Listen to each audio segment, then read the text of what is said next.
Bonjour le club des journalistes de la presse. Nous avons une question à vous poser. Vous est-il déjà arrivé de publier de fausses informations dans vos articles? Et si oui, comment avez-vous procédé pour remédier à votre erreur?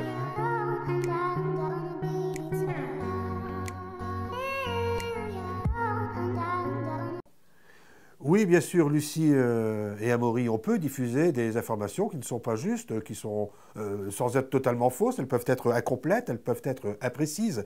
On peut se faire manipuler par des personnes qui ont intérêt à ce que les journalistes disent des choses qui vont dans leur sens. Ça veut dire qu'ils ont envie de manipuler le journaliste pour nuire à d'autres intérêts, pour ennuyer des gens qui ne pensent pas comme eux.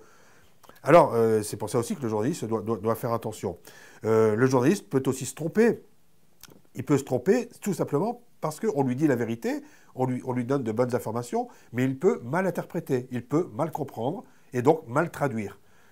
S'il traduit mal et que l'information est tellement déformée qu'elle dit l'inverse de la vérité, à ce moment-là, il faut rectifier. Pour rectifier, il y a des moyens, il y a des outils.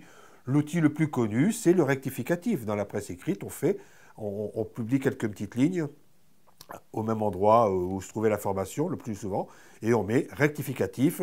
Nous avons écrit par erreur que, je ne sais pas, on peut dire n'importe quoi, nous avons écrit par erreur que tel produit coûtait autant, ça n'est pas vrai. On rectifie l'information. À la télévision, on peut le faire aussi, c'est beaucoup plus rare.